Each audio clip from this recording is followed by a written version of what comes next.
Good morning, liveweatherblogs.com meteorologist Bob Acanfrio here with today's tropical update for Monday, August 16th, 2010. Today we are watching the remnants of Tropical Depression number 5. It's finally entered back into the Gulf of Mexico late last night.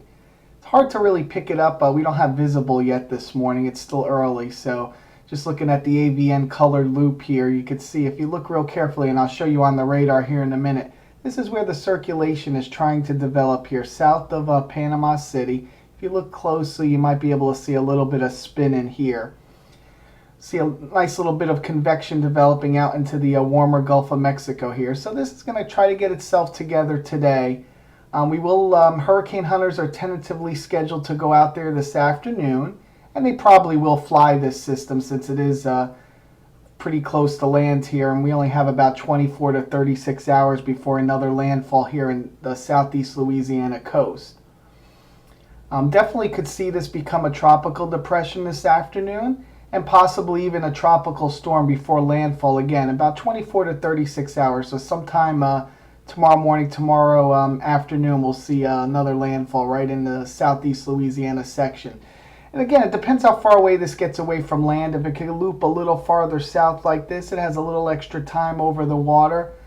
Definitely could see this become Tropical Storm Danielle. Shouldn't be a real big event. Again, the main thing with this one, more rain for Louisiana, southern Mississippi. Rainfall they really don't need. So the main effect for this system will be rainfall. Again, depending on how strong it gets before landfall, we could still see a little storm surge here across the southeast Louisiana as well. Gulf of Mexico water vapor loop, again, nice outflow here from the southwest. We have upper level high over this system right now, so conditions are pretty favorable for additional development. The only thing against this system is time. Time is on its side here. Again, only about 24 to 36 hours before another landfall across southeast Louisiana. So if it had a little more time, it probably could develop even more. But again, looking like definitely a tropical depression and possibly a tropical storm Danielle before it's all over. Looking at the radar, this is just, again, south of Panama City. You could see the circulation starting to develop right in here. This is the spin. So this is what we'll be watching. And again, I'm looking at it going just like this, making a little bit of a loop and then into southeast Louisiana. Again, more likely probably by tomorrow morning, early tomorrow afternoon. Like I said, it has about another 24 to 36 hours. And again, looking at the shear, you can see nice dome of high pressure over it. Pretty favorable conditions for redevelopment here. Just looking ahead, you can see still this big tut feature, although it's starting to break up a little bit, but you could see still some stronger shear in here, and we'll see what implications this has later on as we I'll show you in a minute here. We have the I call it the Cape Verde storm that's ready to emerge off the African coast. Just looking at the model runs again, and this is where we should see the initialization. All these other initializations way too far south and west. This is where the center is developing. So if you follow these models, you could see basically like this. And again, about 24 to 36 hours, I expect another landfall right here in southeast Louisiana. And again, here's the GFDL does not develop this system. HWRF has been pretty consistent in bringing this to a tropical storm before landfall by tomorrow. And here it is, centered right. This one's a little farther north, but again, Louisiana, Mississippi border right in that area. Okay, so let's look at our Cape Verde system. This is, again, probably one of the most hyped Cape Verde systems, waves to come off of Africa in years.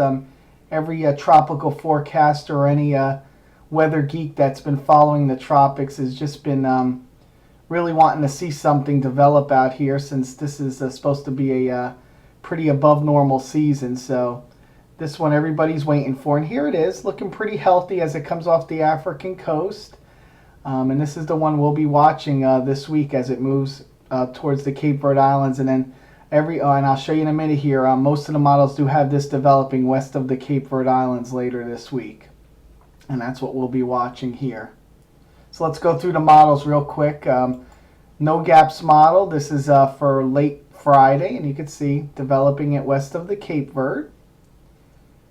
Euro model, same time frame, late Friday. Again, here it is, developing it west of the Cape Verde Islands. And it just for note here, as we go along here, I'll show you. Look at the AB high here. Not as strong as it's been. So there's a key factor as whether this is going to go out to sea or not. You can already see it not as strong. So that'll give you an indication, I don't think this is going to go too far west, will it? And it probably won't. And I'll show you here in a minute. So here is again, this is now going farther in the future. This is for late Tuesday next week. Again, 7-8 days out, long way off. Things could change, but again, showing it starting to shift poleward here as we have this little trough consistent now. It looks like for the next week we're going to have a consistent trough along the east coast here as the AB high has really weakened considerably from where it's been most of the season here. So this looks like it's ready to scooch out to sea here, and it looks like so far according to the models this one is not going to affect the United States in the long term. Again, could change, but that's the way I'm seeing it right now. And looking at the GFS model here, just for comparison, again, late Friday, here it is, developing it west of the Cape Verde. And then the GFS is a little quicker than the Euro. And just for a point of reference, here's Bermuda right here, and you can see it.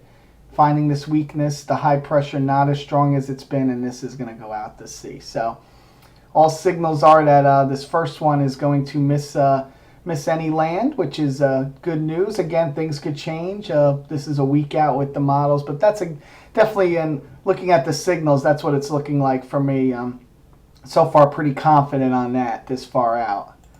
And then just looking at the NAO, you can see pretty far forecast to go pretty far negative, and probably the farthest it's been negative in a long time, and that's telling me that this one's definitely going to go out to sea. Definitely with that weaker AB high, I could see it finding that weakness and going out to sea. So that's the plan right now. Again, long way off, but kind of good news. It'd be nice if we could track a nice big hurricane out to sea for the first big Cape Verde of the season and not affect any land. That's it for today. Thanks for listening. I will have another tropical update tomorrow, Tuesday. And again, listen to liveweatherblogs.com for all your latest weather information. Have a good day.